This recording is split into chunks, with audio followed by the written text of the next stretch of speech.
Tengan todos muy buenas tardes. Bienvenidos a esta clase mecánica de suelos aplicada, grupo número 2. Hoy es lunes 20 de septiembre de 2021. El día de hoy vamos a continuar hablando de mecánica de rocas, de matriz rocosa en especial, y eso es lo que en esencia vemos en nuestra pantalla. Entonces, debería verse el tema, debería escucharse bien. Perfecto, entonces espero un segundo. Veo bien que no haya nadie esperando en ninguna sala y empezamos. Estamos en este capítulo de mecánica de rocas. Y hemos dicho que hay una introducción y entendiendo la introducción, las partes son matriz, discontinuidades y macizo. Hemos hecho esa definición en la primera parte, qué es roca, qué es macizo y qué es estructura. Entonces hay tres partes que son clave, ¿no? Lo que está al medio, la roca intacta, la estructura que son las discontinuidades y el total que es el macizo rocoso. Y en mecánica de rocas vamos a averiguar cuál es el comportamiento del macizo. Y para eso hay que averiguar el comportamiento de la roca intacta, de las discontinuidades y luego del macizo. De ahí esto. Y hemos visto las propiedades físicas de la matriz, ahora nos toca entrar a las propiedades mecánicas.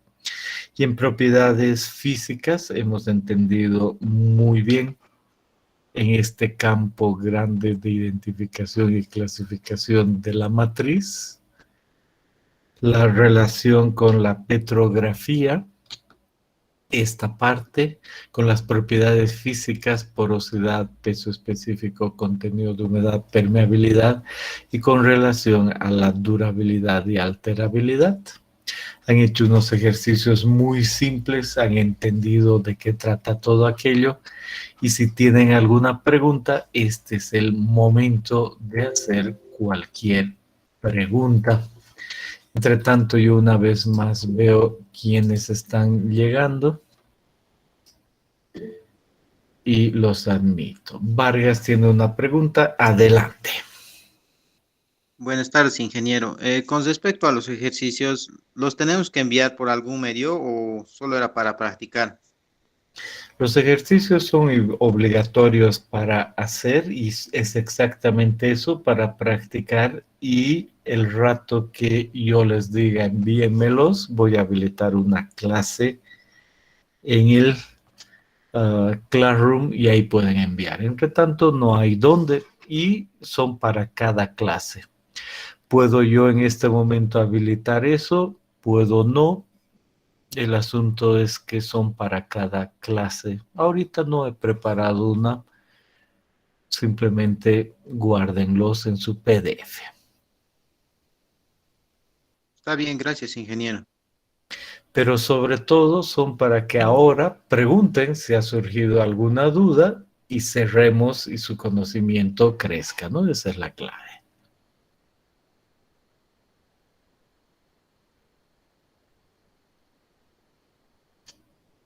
Bien.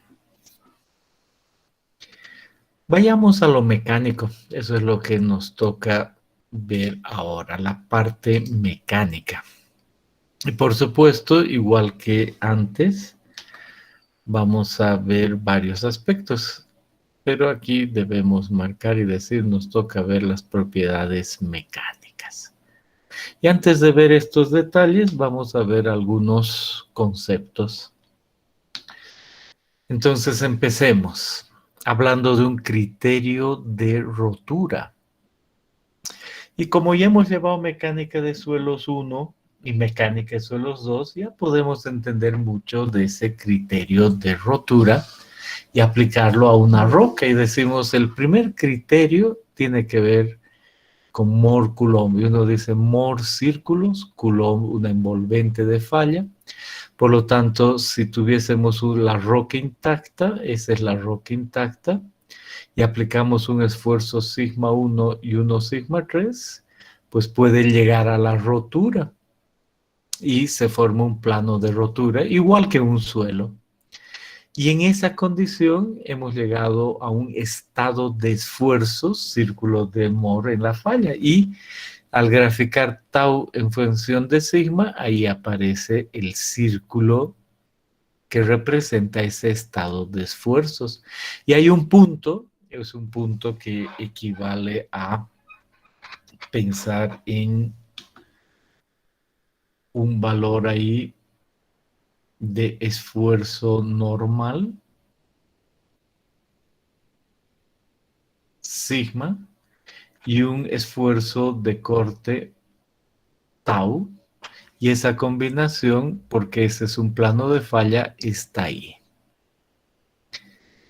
Y lo que dice el criterio de Moore-Coulomb es que van a haber otros estados de esfuerzos en esa misma roca, como este, por ejemplo, donde igual va a haber una combinación que produzca falla, como esta, por ejemplo, y el resultado es que al unir los puntos de falla da una envolvente, y ese es el criterio de Moore-Coulomb.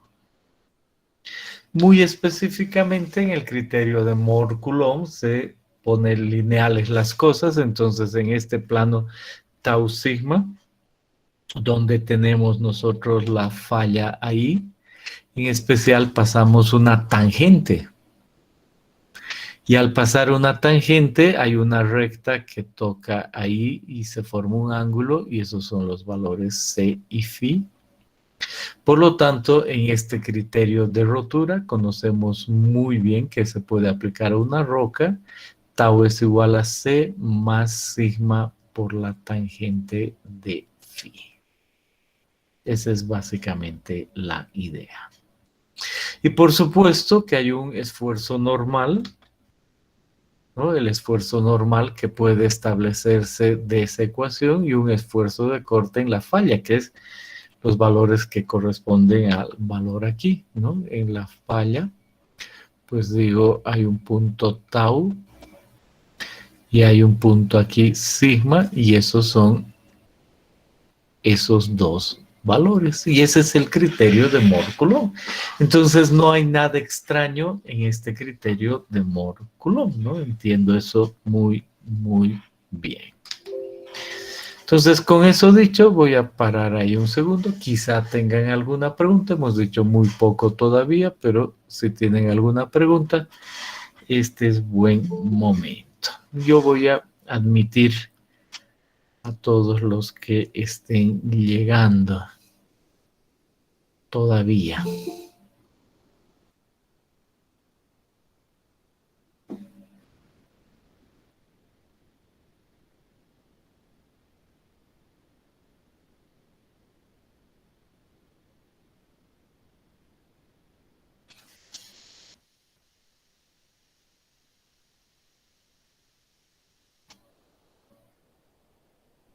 Bien.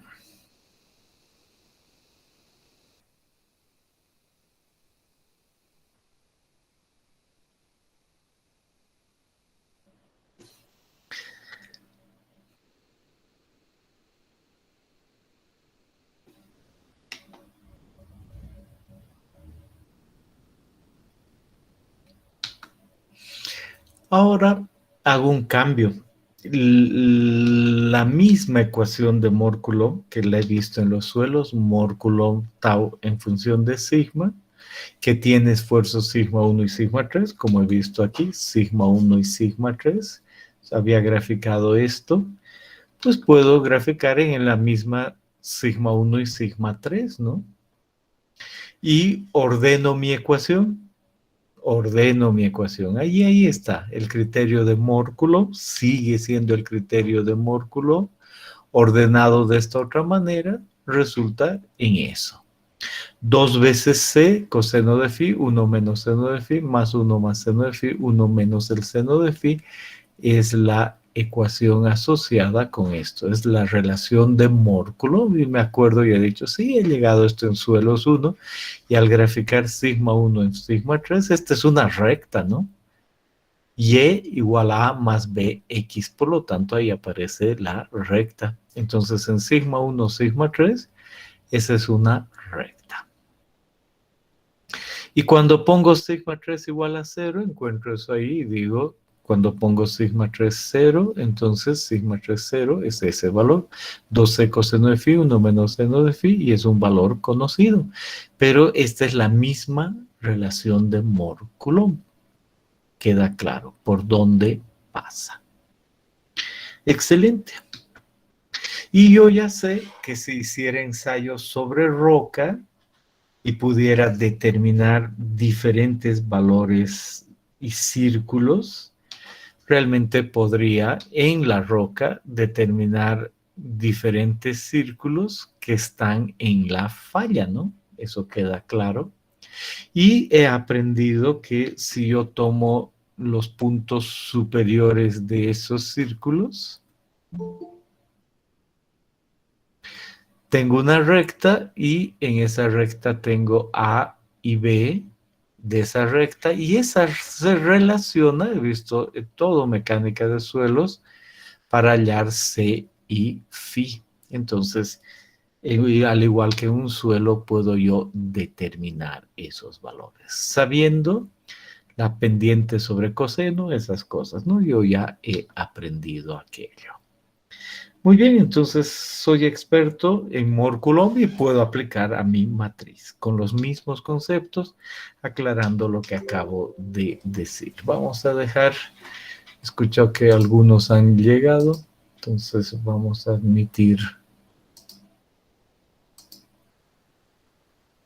alguno que haya llegado. Ya estamos listos, todo limpio.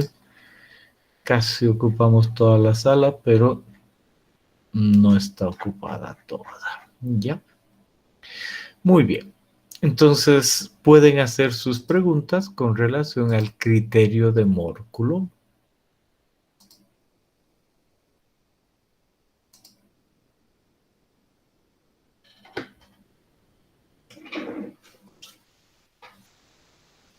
Bien, denme un segundo, me voy a poner mi chompa y continuamos.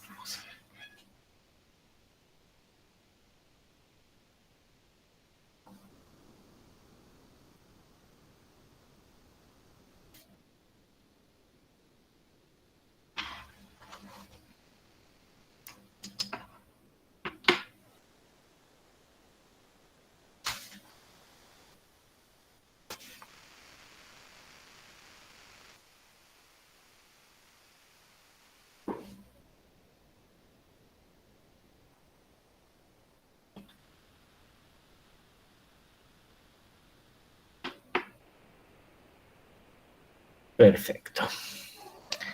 Entonces ahora llegamos a otro criterio para ver cómo se puede comportar la roca intacta. El otro criterio aparece acá, es el criterio de Hooke y Brown. Y dice, estas dos personas plantean esta ecuación. En los ejes sigma 1, sigma 3, plantean esa ecuación, que la vamos a ver a detalle. Entonces uno dice, a ver, yo vi que había Moore-Coulomb y en sigma 1, sigma 3 daba esa línea con esa ecuación. Entonces ahora hay otras personas que dicen mejor criterio es el de Hooke y Brown. Son estas dos personas que plantean esta ecuación. Y cuando uno ve sigma 1 y sigma 3, dice esa es la ecuación. La agrandamos un poquito. Decimos ahí está, sigma 1 en función de sigma 3 representa esa ecuación. Y esta ecuación equivale a esa línea anaranjada. Ahí está sigma 1, ahí está sigma 3. Y primera idea, ponemos sigma 3 igual a 0. O no, no pondremos igual a 0. Vámonos a este punto. Y ahí decimos hay un sigma 1 actuando y hay un sigma 3 actuando y va a darse la falla, la misma que acabamos de ver. Y al darse la falla se da con la combinación sigma 1, sigma 3. Esa es la ecuación que define aquello. Pero hay un valor, aquí está, sigma 3 igual a 0 y veo que hay un valor ahí. Y digo, este es el sigma C. ¿Qué quiere decir eso? Que hay valor en sigma 1, pero cero lateral. Aquí había un valor de sigma 3, cero lateral. Por lo tanto, es lo que se conoce como una compresión uniaxial. Ya, ese es el valor de resistencia de la compresión uniaxial. Y como es roca intacta, nosotros vamos a, en general, ponerle resistencia a la compresión de la roca intacta. Y he entendido que tiene sigma 3 igual a 0. Y miro esta ecuación y digo sigma 1 un eje, sigma 3 el otro eje, y aquí un sigma CI se refiere a este valor, al valor de sigma 3 igual a 0. Solo lateral ese sigma CI. Igual podemos agregarle que ese sigma CI cuando llega a la falla, ¿no? Esa es la idea. Y esta línea, que es esta ecuación, da eso. Entonces miro y digo, perfecto, ahí aparece y aquí también. Entonces es muy interesante cómo esta ecuación tiene parámetros asociados con sigma CI. Sigma 1, sigma 3. Aquí hay un 1, aquí hay un 0,5, entonces solo me queda averiguar qué es MI porque ya he entendido qué es ese valor y he entendido la forma. Y este valor de MI dice, es una constante del material intacto en función del tipo de roca. Y Hooke y otros dijeron, mire, depende del tipo de roca, este valor de M. Entonces, por ejemplo, si es el caso de rocas sedimentarias, puede haber de las clásticas, de las no clásticas. Si es clástica, por ejemplo, podría ser arenisca. Y depende del tipo de roca. Si es arenisca, el valor de M es 19. Es un ejemplo. Si es limolita, el valor de M es 9. Eso es lo que estamos viendo. El parámetro M que entra aquí es un parámetro asociado con el tipo de roca. Por supuesto, esto hemos dicho se da en rocas sedimentarias, ¿no? Eso es lo que estamos aprendiendo, pero también puede darse en metamórficas e ígneas. Entonces, por decir algo, si nosotros estamos manejando una cuarcita, el valor es 24 por el tipo de roca. Si es un granito, el valor es 33. Si es una brecha, es 18. Y así sucesivamente. Entonces pueden haber valores de una pizarra 9 como valores más grandes como los que acabamos de mencionar. Entonces, ese valor de esta ecuación, ahí está la clave, una vez más la ecuación, pero vamos mejor hacia atrás, de esta ecuación están asociados con el tipo de roca y esta es la resistencia a la compresión. Y ahí están los ejes y facilita la ecuación. Y si volvemos más atrás, digo, la forma es esa en el plano sigma 1, sigma 3. Y se llama ecuación de Hooke y Brown. Aquí está otra vez la ecuación de Hooke y Brown y decimos, pero ahora, ¿qué pasa si yo escribo y pongo esa misma ecuación en función de tau y de sigma? ¿Es posible? Sí. Y ahí digo, aquí está. Voy a yo hacer las operaciones. Estos Hooke y Brown han hecho eso por nosotros y nos dicen el sigma n puede ser esta ecuación asociados con sigma 1 y sigma 3, porque con sigma 1 y sigma 3 más este valor y ese valor está aquí. Y ese depende de un MI y depende de un sigma CI, es el que entra y sí conozco sigma y tau. Por lo tanto, igual que antes, aparece una curva en función de tau y sigma. que depende de esta misma ecuación, pero expresado de esa manera. Y en esa curva, igual no me olvido que yo tengo para este estado de esfuerzos un valor de 0 ahí, y este es la resistencia a la compresión de la roca intacta, y ahí hay un punto máximo asociado con eso. Y la falla se da en algún punto que toque ese círculo. Y para cualquier otro punto, sigma 1, sigma 3, ahí se da la falla. Y como hay tracción, la tracción es esa. Para un sigma 1 igual a ser un sigma 3, eso es tracción. Entonces noten que la envolvente tiene un valor de tracción que no tiene un suelo, pero igual existe la misma ecuación expresada de esa manera. Tau en función de sigma. Aquí está otra vez. Esta misma ecuación se termina de esa forma y es la misma relación. Y las ponemos juntas. Caso A. Caso B, la ecuación de Hooke y Brown puede lucir así en el plano sigma 1, sigma 3.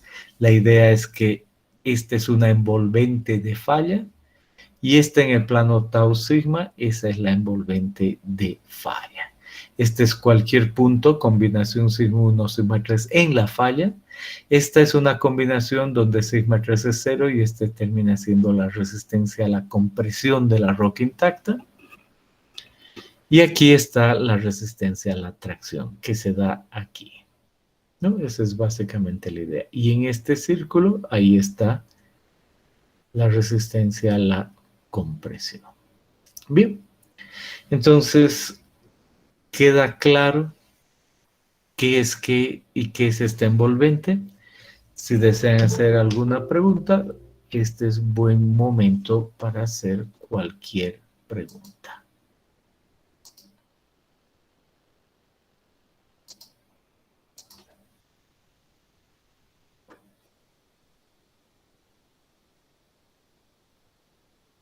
Perfecto. Entonces lo mecánico va avanzando, cada vez me queda más claro a qué se refiere esto. Continúo y ahora digo, otra vez voy a traer esa misma ecuación, esta es la misma ecuación, sigma 1 y sigma 3, la resistencia a la compresión, este parámetro que depende de la roca, sigma 3, resistencia a la compresión, y hace la forma. Y además ya he entendido que hay una resistencia a la tracción, y para que haya una resistencia a la tracción, inmediatamente digo, perfecto. Eso quiere decir que el sigma 1 es 0, ¿verdad? Si el sigma 1 es 0, el sigma 3 es la resistencia a la tracción que aparece ahí.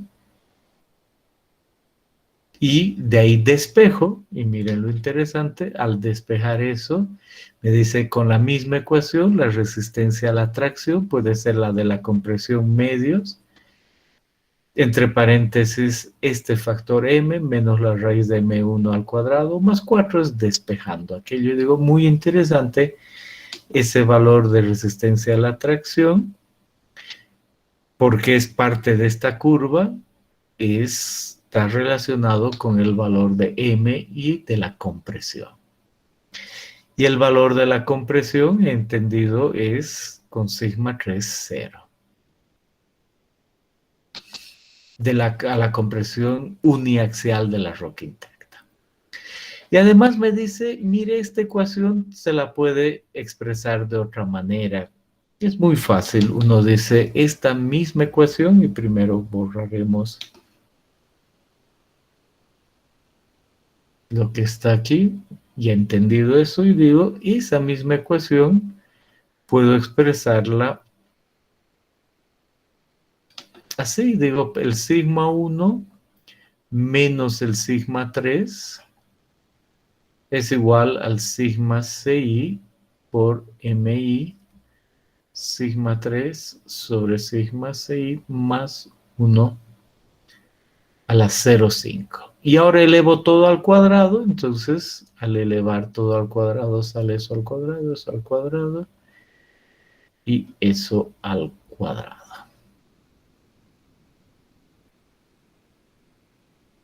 Y ahora multiplico, ¿no? Digo esto por esto, entonces sale MI por sigma 3, sigma 6. Y eso está aquí. Este valor al cuadrado, MI por sigma 6, sigma 3. Y el otro por 1, sigma 6 al cuadrado, ahí está. Entonces esta es la misma ecuación. Entonces le quito esto para que no interrumpa, solo era para saber, ¿no? Era solo para entender de dónde salía, pero resulta que esta ecuación es esta misma de acá. Es la misma ecuación, es la ecuación de Hooke y Brown, es otra forma de expresar, estamos solo jugando en la ecuación.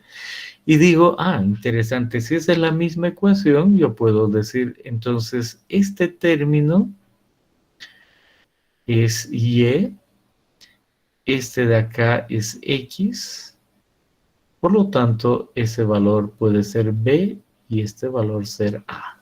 Ahí está una recta. Y es igual a A más BX. Entonces, si yo dibujase aquí, voy a poner esa misma ecuación donde Y en este eje sea sigma 1 menos sigma 3 al cuadrado y en X este eje sea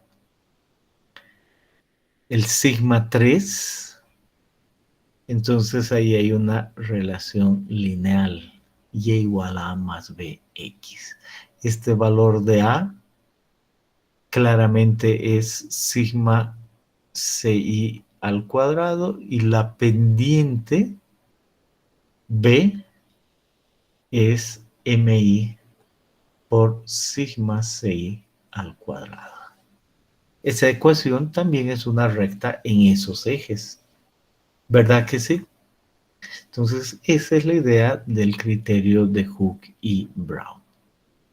Y si por otro lado, a esa misma ecuación, es la misma que otra vez está aquí, despejo ahora el valor de MI, el valor de MI que dije es función de el tipo de roca, ahora también puedo decir de esta es sigma 6 sobre sigma t menos sigma t sobre sigma 6, ese es el valor de MI.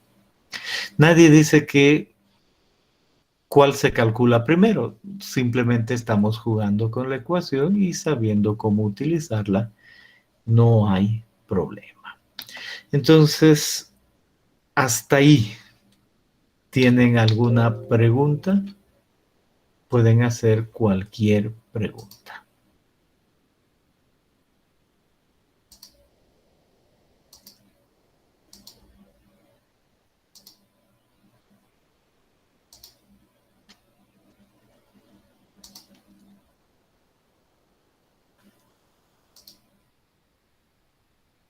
Bien, hagamos una pequeña lista.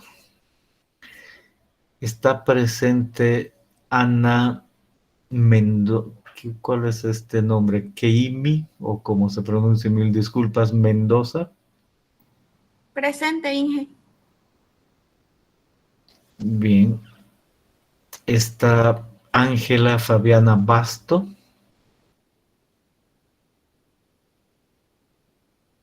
Presente, Inge. Ok. Está Gilmar Sotolazo. Presente, Inge. Está Juan Gabriel Jorge. Sí, presente. Está María Fernando Guairaña. Guairaña, no veo todo el nombre. Presente, ingeniero.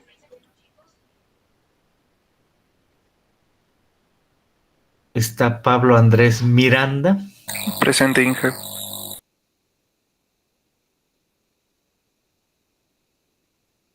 Está Samuel Godoy. Buenas tardes, presente, Inge. Ok. Está Williams Mamani. Presente, ingeniero. Está William Salvino. Presente, Inge. Está Wilson Eddie Vargas. Ok. Bien. Entonces nos ha quedado claro el criterio de rotura. Ahora veamos algo más. Veamos los dos criterios que hemos visto juntos. Entonces, ¿qué se tiene en estos ejes? Aquí veo un eje, aquí otro eje. Y me dice, mire, este es el sigma 1 y este es el sigma 3. En esos ejes que vamos a poner siempre en efectivos, hemos hablado de Mol Coulomb. Y aquí aparece, evidentemente, una línea y dice, esa línea es Mol Coulomb. Y acabamos de hablar de Hooke-Brown y decimos, esa tiene que ver con esa línea. Y decimos, no son iguales.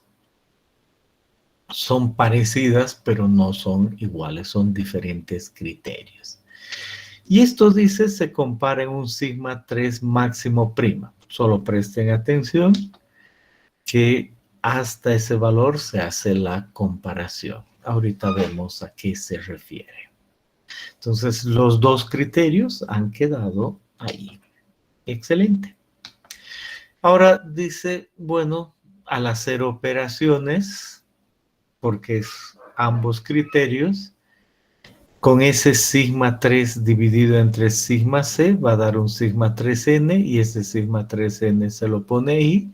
Y es interesante que hay una relación de phi con los valores m y de c con el valor n más sigma c. Entonces, ¿qué estamos diciendo? Que estas dos relaciones envolventes de fallas se relacionan entre sí y, por ejemplo, si en Mol Coulomb hay un valor de 6 phi, ese valor de 6 phi de Mol Coulomb depende también de los parámetros m y sigma. M y sigma he dicho, sigma a la resistencia a la compresión que aparece aquí, esta ecuación aparece ahí para un sigma 3 máximo. Para un sigma 3 máximo se puede hacer esa comparación de 6 phi entre Mol y Coulomb. Perfecto. Valores típicos. Entonces, una vez que hemos hablado de sigma c, de sigma t, de m, etcétera, hay valores típicos y, por ejemplo, y además hay un módulo de deformación.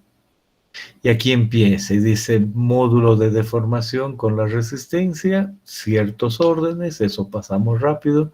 Módulo de deformación con la resistencia a la compresión uniaxial, depende del tipo de roca. Y aquí un montón, densidad, módulo de Young, coeficiente de Poisson, porosidad, resistencia a la compresión, a la tracción, a la flexión. Agrandamos un poquito y decimos, por decir algo, hay una densidad, un módulo de Young, un coeficiente de una porosidad para diferentes rocas, todo lo que hemos visto hasta ahora. Y le estamos agregando que también pueden haber resistencias a la compresión simple, ángulos de fricción, como hemos analizado. Y esto solo sirve para decir hay valores típicos, nada más de todo lo que hemos visto.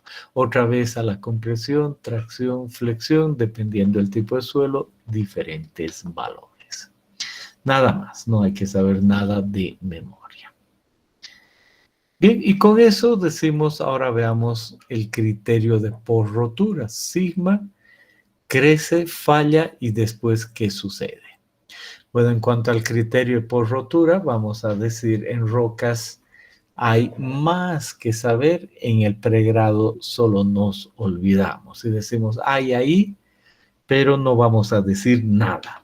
O sea, no vamos a decir nada. Alguito cuando veamos más cosas, pero pregrado nos quedamos con la incógnita. Hay más cosas que saber, se nota ahí, pero nos quedamos tranquilos.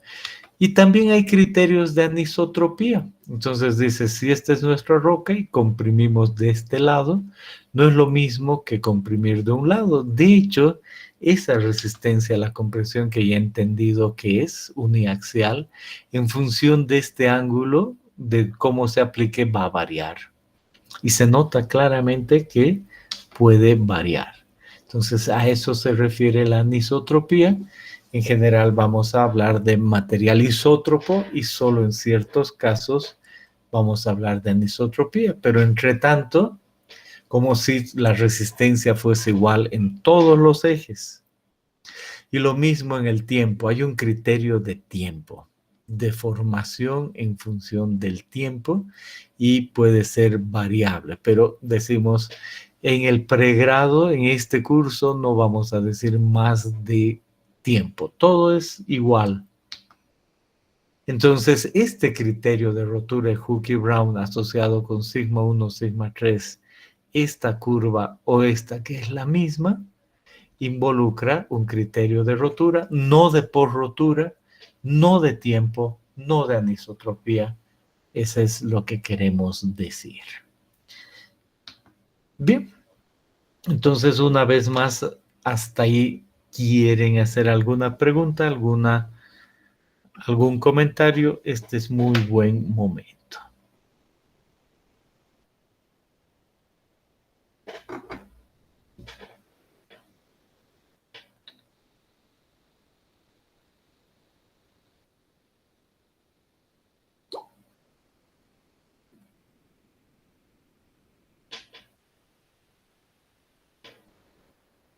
Bien.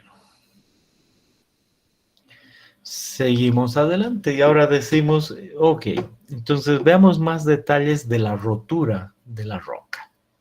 Ya he entendido la envolvente y ahora quiero saber un criterio adicional. ¿Cómo es que se rompe la roca?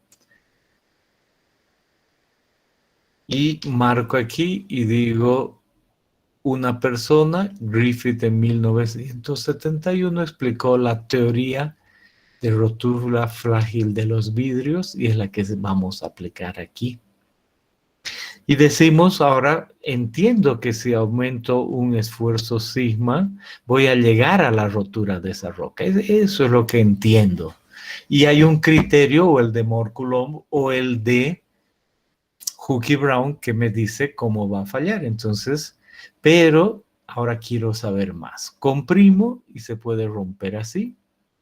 En otro caso, comprimo y puede romperse con una banda de rotura. O comprimo y puede romperse así.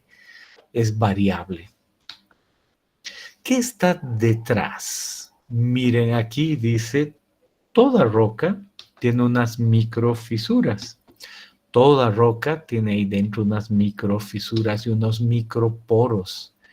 Y estas pueden ser las microfisuras. Esas, o un microporo, o una fisura y un poro, dos fisuras, otras dos fisuras. Y conforme se vaya aumentando el esfuerzo, eso quiere decir conforme yo aumente el esfuerzo que hay aquí, va a unirse de alguna manera, o aquí, o ahí, o este poro va a extenderse y romperse por ahí, o este poro va a unirse con ese o ese. Porque si vemos los poros de esa manera, hay más esfuerzos en ciertos puntos, y si yo aumento el esfuerzo ahí, aumenta ese máximo, y de ahí es que, por ejemplo, puede correr uno de estos. Entonces, estamos diciendo que una roca dentro tiene microporos. Y esos microporos pueden unirse conforme aumente el esfuerzo. Y veamos eso. Aquí dice, vamos a aumentar el esfuerzo en una roca y vamos a medir la deformación. Y vamos a medir la deformación axial. ¿Y qué le sucede a esa roca al medir la deformación? Pues aumenta el esfuerzo, se mide la deformación y llega a un máximo y ahí ha fallado la roca. En ese punto ha fallado. Ese es el valor de sigma de la compresión de la roca intacta, porque estamos comprimiendo sin ningún esfuerzo lateral. Ahí ha llegado. Y vemos que además eso pasa después. Normalmente no tenemos estos datos, pero eso pasa después y ahí está la resistencia a la compresión. Eso es lo que analizamos ahí. Y luego decimos, yo también quiero ver en lugar del axial el radial. Entonces marco este otro lado mientras sucede eso y digo, voy a ver la deformación radial. Y mientras hay la compresión, noto que también hay deformación lateral. Cada vez se deforma más y ahí está la deformación lateral. Y ahora quiero ver la deformación volumétrica. Obviamente, entre lo axial y lo lateral, termino en una deformación volumétrica y veo la deformación volumétrica y me dice, ahí está la deformación volumétrica cada vez más. Y de repente sucede eso. Y digo, ¿qué será eso? O sea, no puedo creer. Aumenta el volumen o disminuye el volumen. Hay una deformación volumétrica y de repente hay una expansión grande. Ya vamos a ver el detalle. Ya adelantamos. Aquí ha explotado la roca. Pero vamos a ver algo después. Pero sucede eso. Y decimos, muy interesante. Entonces, eso es lo que yo puedo ver cuando se comprime. Ahora, ¿qué tiene que ver Griffith aquí? Dice, en esta porción, hasta aquí, había un cierre de fisuras. Eso es lo que dice Griffith. ¿Qué fisuras? Las que hemos visto hace un momento. Aumentó el esfuerzo y ha ocasionado ese cierre.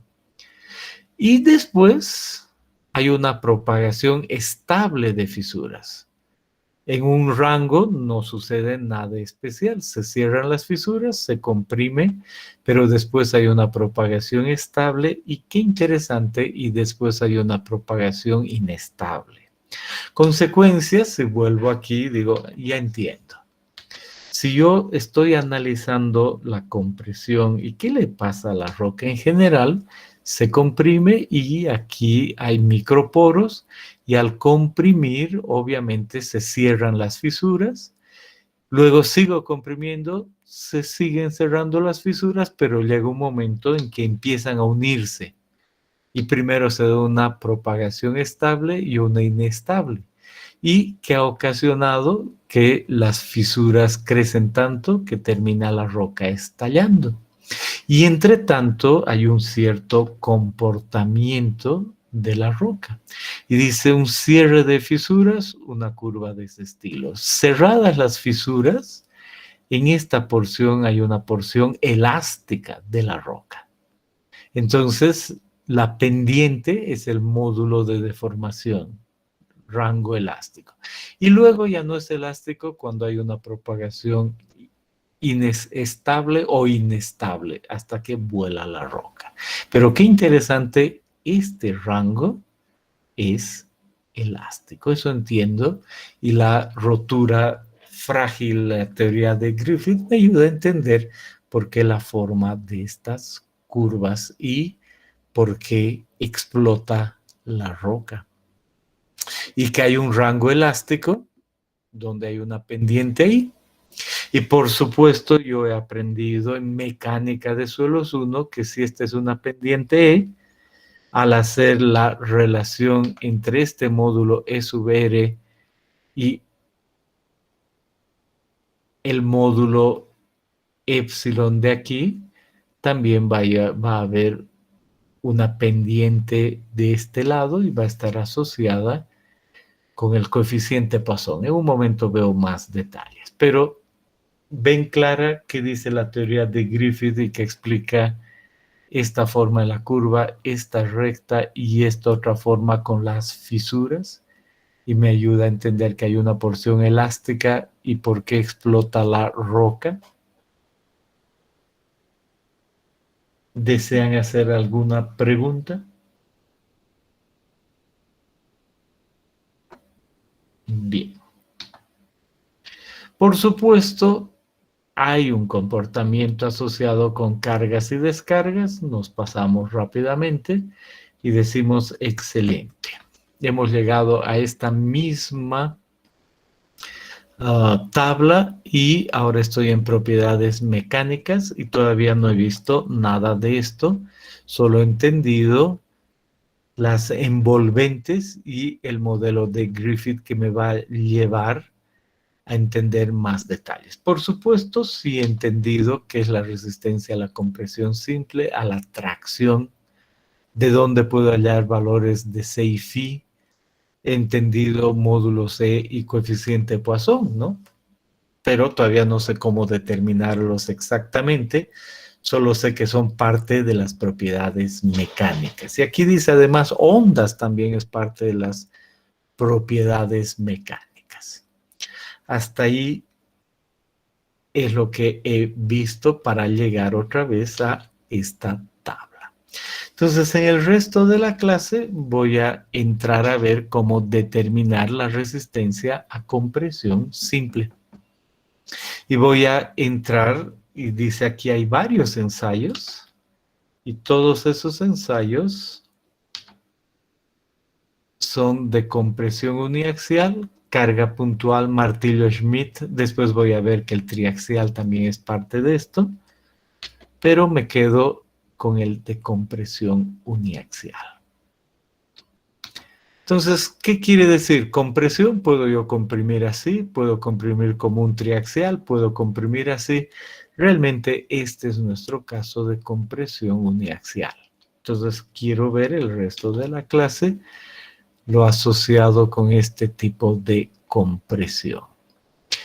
En esta compresión uniaxial voy a llevar a la falla a mi roca y el esfuerzo que aparezca aquí en la falla, ese es el valor que yo quiero. Así eso voy. Y por supuesto hay un ensayo que se llama ensayo de compresión uniaxial. Y en este ensayo de compresión uniaxial tomo un núcleo de roca. ¿Se acuerdan que hemos visto cómo preparar núcleos la anterior clase? Y en ese núcleo de roca le aplico un esfuerzo hasta la falla y pongo unas bandas extensométricas para medir deformación lateral y poder medir, como he visto hace un momento, el coeficiente de Poisson y además para medir la compresión y poder medir el módulo E de deformación de esa roca. Esa es la idea. Ese es el ensayo en general de compresión simple. Bien, con ese concepto, digo, los núcleos puedo haberlos extraído de campo o haberlos extraído como vi en laboratorio de un bloque. Esos son claramente unos núcleos, ahí están, ¿no? Y con los datos adecuados del tipo de roca. Y obviamente se saca el núcleo y se comprime en una prensa. Ese es el fondo, nada lateral. En este caso ha fallado así. Esta es una mejor falla, otra falla de lo que representa este núcleo. Y la fuerza que he utilizado para romper la roca así, la que viene en ese sentido, se llama resistencia a la compresión uniaxial. Eso es lo que estoy viendo ahora. Y el equipo que puedo utilizar, miren la prensa. Y aquí está nuestra roca y puedo realmente aplicar fuerzas controladas y a través de una computadora. Y aquí el núcleo tiene equipo para medir deformación lateral y para medir esfuerzo de ese sentido. Esa es la idea. Y ya puedo entender que en ese ensayo de compresión uniaxial me ha quedado claro, yo voy a medir el sigma 1 y el sigma 3 es 0. Y además voy a medir la deformación lateral en unidad. Por lo tanto, eso va a representar un delta Z entre la altura inicial de la muestra y además voy a medir una deformación radial. Eso representa un delta en R sobre el diámetro inicial.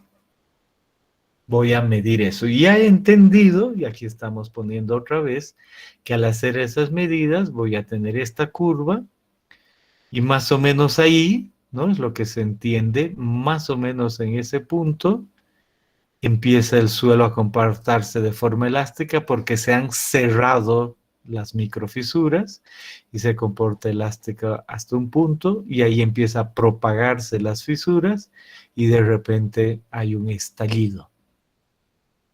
Y al mismo tiempo mido la deformación radial con esos extensómetros y mientras voy cargando para esa misma carga resulta que tengo esas medidas de deformación hasta que aquí ha fallado, entonces ya no hay más lectura.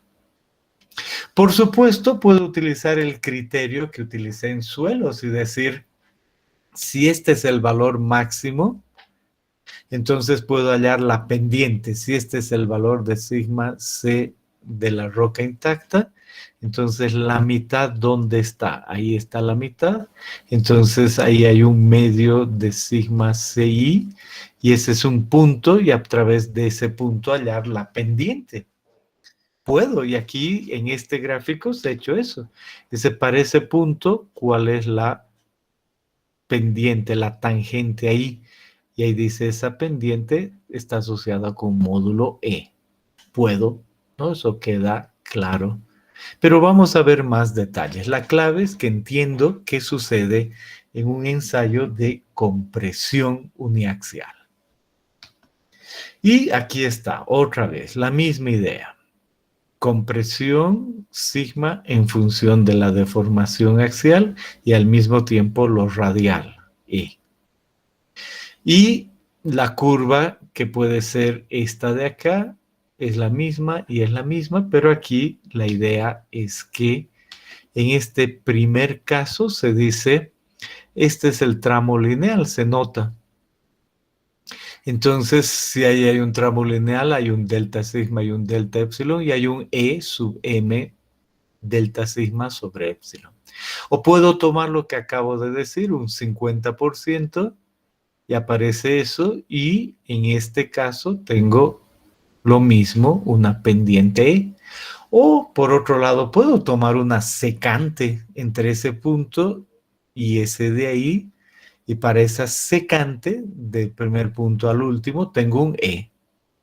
Entonces hay un valor de E secante, un módulo de E tangente y un módulo E medio, que no van a ser exactamente el mismo, pero que del ensayo puedo medir cualquiera o los tres, dependiendo cuál es el que voy a utilizar o qué dice la norma o lo que sea. Ahorita pienso que son varios. Entonces, vámonos al laboratorio y veamos cómo trabajar y después hacen sus preguntas. Entonces, en el laboratorio queremos correr el video de la ISRM y de la Universidad de Corea del Norte, Corea del Sur. Método para ver la compresión. Entonces, ahí está la roca. Es una de granito, dice. Y se notan las medidas de nuestro espécimen. Entonces ahí está el calibrador, diámetro arriba, abajo, al medio, 3 medidas del núcleo. Normalmente este núcleo más de 54 milímetros, 54 mínimo, y con unas variaciones de aspereza, como hemos visto la clase anterior, en uno y otro lado, que debe cuidarse, y ahí se mide lo adecuado. Y en cuanto a lo microscópico, el tamaño máximo también tiene una relación 10:1, cuando veo tamaños máximos, y ahí está. Entonces limpio una porción de mi núcleo, ¿para qué? Para pegar estas bandas extensiométricas, en inglés strain gauge. y pego, ¿no? Eso es lo que estoy haciendo ahora para medir la deformación lateral y medir la deformación axial, ¿no? Esa es la clave aquí. Entonces ahí están, esos son de esa manera, es muy clara la imagen y dice presione un poco. Bueno, ahora vámonos al aparato. Entonces, es un aparato específico MTS 816 y nos dice, mire dónde va a ir el núcleo,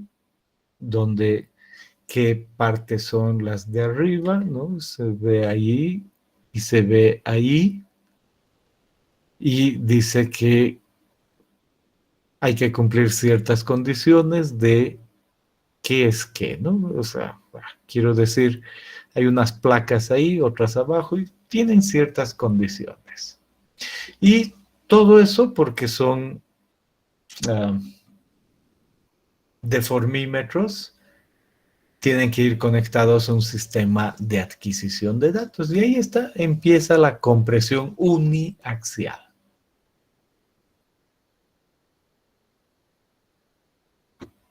Y habla de velocidades. La falla debe ocurrir entre los 5 y 10 minutos. En un momento vamos a ver más de estas especificaciones. Y se empieza a medir deformación y fuerza, se conoce. Y pasa el tiempo, han pasado 7 minutos aquí.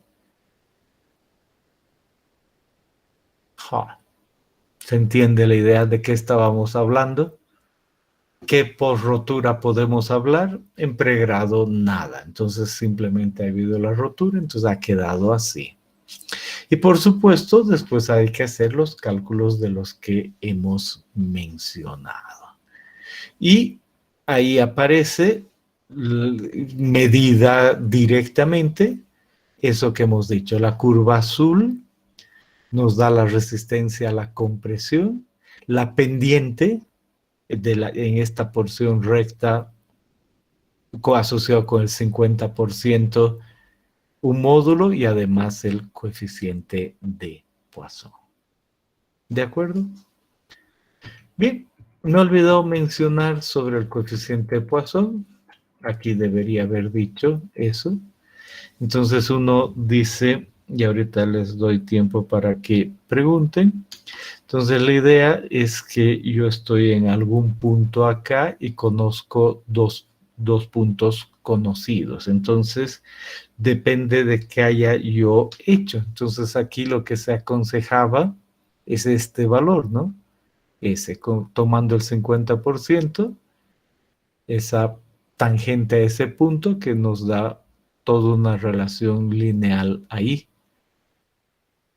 Ese valor. Bueno, para esos puntos yo puedo decir en esa curva conozco 2 puntos. Y puedo yo decir conozco ese punto y todo eso es una línea recta. Ese es el concepto. Entonces realmente para esos 2 puntos yo estoy calculando un cambio en la deformación axial en X. En Z en realidad, ¿no? Un cambio en Z. Y resulta que para esos 2 puntos, son los mismos que estoy tomando, por supuesto que hay el mismo cambio de esfuerzo, el delta sigma. Y en ese mismo cambio de esfuerzo hay un cambio de deformación radial, delta epsilon, pero ahora radial. Y el coeficiente de Poisson tiene que ver con delta epsilon radial sobre el delta epsilon en Z. En realidad es al revés, ¿no? Y borramos bien para no confundirnos.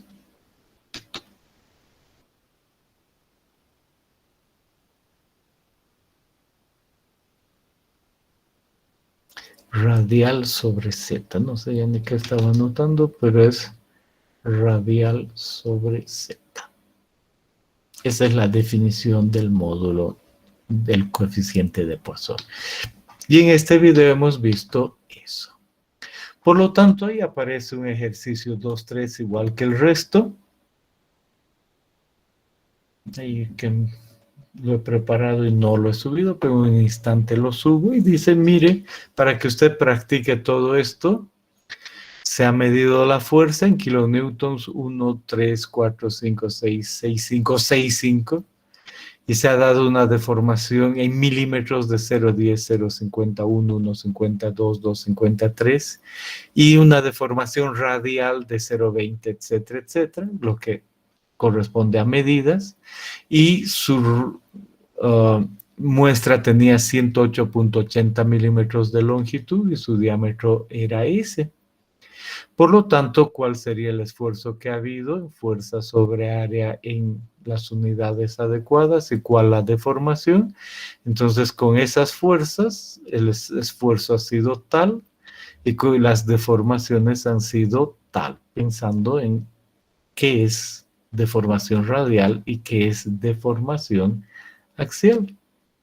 Y ahí se puede calcular para cada paso. Y por lo tanto, uno dice cuál ha sido el máximo, porque ahí se ha dado la falla, y ahí decimos el máximo ha sido ese valor. En un momento veo más. Y el coeficiente de Poisson está relacionado con eso, ¿no? Entonces digo, a ver, en mi caso se trata de ver esto mismo que está aquí. Se trata de ver dos puntos donde el C elástico y para esos dos puntos descubrir cuál es el cambio en delta epsilon y en delta r. Y eso es lo que se hace en este ejercicio.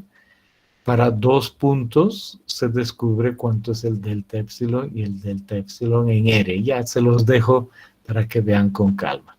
Este valor es inventado, por eso ese coeficiente Poisson es tan grande, pero se los dejo para que apliquen. Es lo mismo en este ejercicio.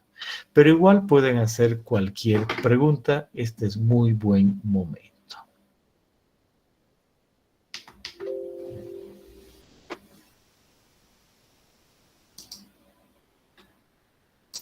Bien, denme un instante. Voy a cerrar mi micrófono. Un minuto y ya vuelvo.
Bien, disculpen. Continuemos entonces y nos queda claro el ejercicio.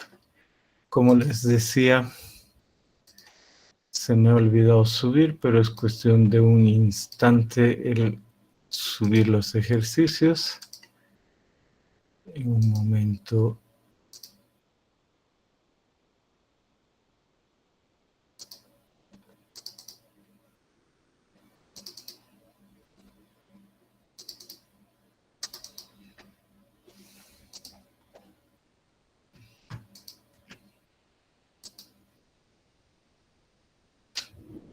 Sube el problema 2.3 y también el 2.4 que lo vamos a ver en un momento. Ya están disponibles.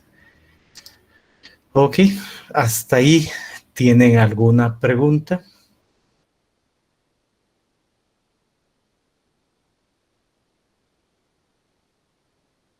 Bien. Lo último. Veamos lo último. Entonces, obviamente hemos visto en el video que debemos considerar que hay ciertas especificaciones, ¿no? Y esas especificaciones dicen, ¿sabe qué sucede con una roca si uno la utiliza de esta o de esa o de esa forma? La resistencia que haya va a ser diferente. Y además, si toma uno de estos y cambia el tamaño, la resistencia va a ser diferente. Por lo tanto, hay que normar el tamaño de la muestra, la relación de diámetro con la longitud. En otras palabras, dice, hay que tomar una muestra cilíndrica y esa muestra cilíndrica tiene que tener especialmente un diámetro y tiene que tener una altura L y tiene que estar normado porque hay variación en la resistencia.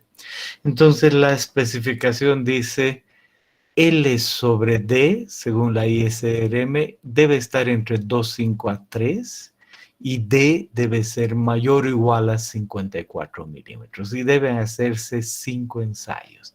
L sobre D 2,5 a 3, D mayor a 54 milímetros. Entonces uno dice, ¿será que puedo cumplir esto siempre? La respuesta es no. A veces no puedo cumplir esto, como en el ejercicio que está aquí. En el ejercicio no me ha quedado más que hacer el ensayo de compresión con un diámetro de 54,5 y con una longitud de 108, lo cual da DL y da una cierta relación, y esa cierta relación aparece aquí. En ese ejercicio, L sobre D es 2. Y miro aquí y digo, eso no cumplía. No le presté mucha atención, pero no cumplía con la norma L sobre D de 2,5 a 3 y D mayor a 54 milímetros. Entonces el asunto es simple. Hay que aplicar correcciones. Y estos autores dicen, propongo aplicar esta ecuación. Un R sub 0 igual a un R sub 1 por 0,778 más 0,222 D sobre L. Ellos dicen, apliquemos esta ecuación y se puede hacer corrección para cumplir con las normas y que los resultados sean igual. Y nos dice, mire, no voy a usar la nomenclatura de siempre, pero le aviso que es que L es la longitud de la probeta, D es el diámetro de la probeta. Entonces puede ser cualquier relación de D sobre L, me va a ayudar. Y dice, el R sub 0 es la resistencia de una probeta de longitud diferente del diámetro, y R sub I es la resistencia de una probeta de longitud igual al diámetro. Entonces uno dice, fácil.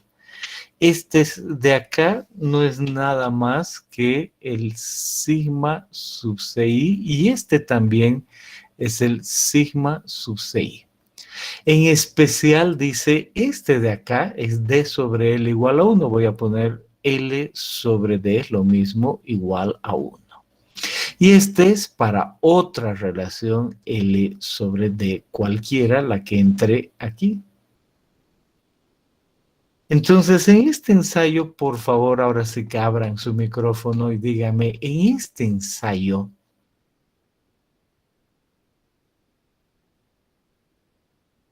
en el ejercicio 2.3 del que acabo de hablar, con esa relación D y L, con L sobre D igual a 2, ¿cuál valor he obtenido? Y por favor abran su micrófono. He obtenido este de acá, que es sigma CI L sobre D, o he obtenido este de acá, sigma CI L sobre D igual a 1. Dígame cuál, ¿el primero o el segundo? El primero, ingeniero. El primero, porque para un L sobre D, que era 2, he obtenido eso. Por lo tanto, en ese ensayo, con lo que tenía, simplemente digo, el D sobre L está dado. Es un medio. Multiplico por 0,22 más 0,78 y tengo un coeficiente ahí. Y esa es la relación que hay entre este que también he obtenido.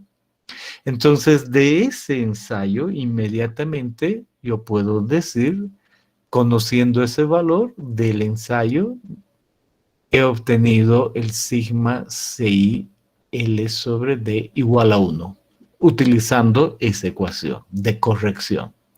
Entonces, si ahora tengo este con L sobre D igual a 1, lo meto aquí, cambio de color y digo que me interesa saber algo para D y L asociados con L sobre D igual a 2,5, 3, por decir algo, 2,75, entre medio, ¿no?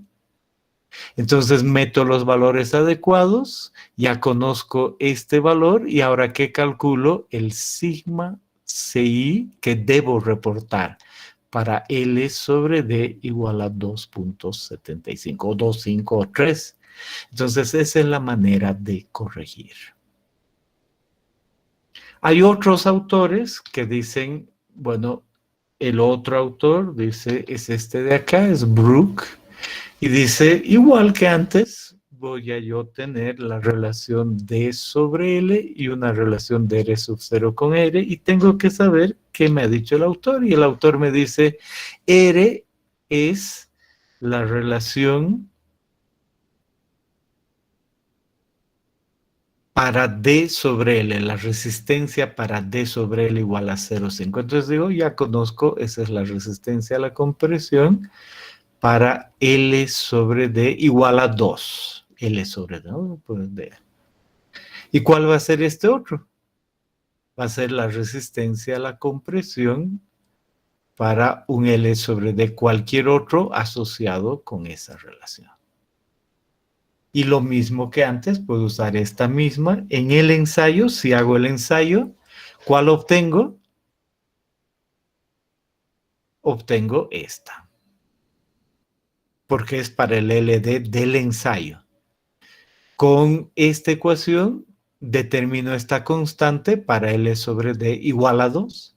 Y luego, con esa constante y cambiando el D sobre L, puedo hallar cualquier resistencia. Y esta, en esencia, es la misma que esta ecuación. Varía un poco porque son empíricas, pero esta y esta ecuación hacen lo mismo. Y en diámetros es igual. Si yo no tengo un diámetro de 54 y tengo un diámetro más pequeño, 47, utilizo esta otra ecuación. Y digo, hay una resistencia a la compresión de 50 para un diámetro cualquiera. Y yo he medido para ese diámetro cualquiera esa resistencia.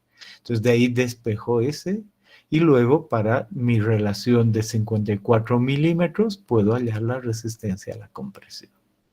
Y sin decir más, porque es obviamente rápido, uno dice, quiero practicar. Aquí está. Entonces, tengo un diámetro tantos, menos de 54, un alto tanto, y la resistencia, la que he medido en estas condiciones es 100 megapascales.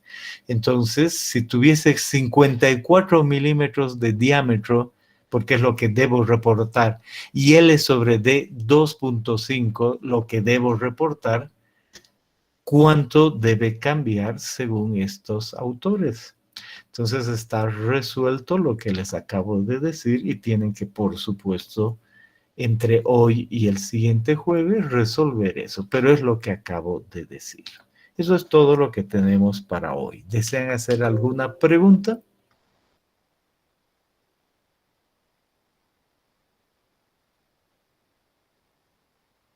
Los ejercicios ya están, como siempre. Ya tienen el 1.1, el 1.2, ahora el 1.3 y el 1.4. Para el siguiente jueves, todos en un PDF. Y si tienen alguna pregunta, la hacen. Pero lo importante es que entiendan bien.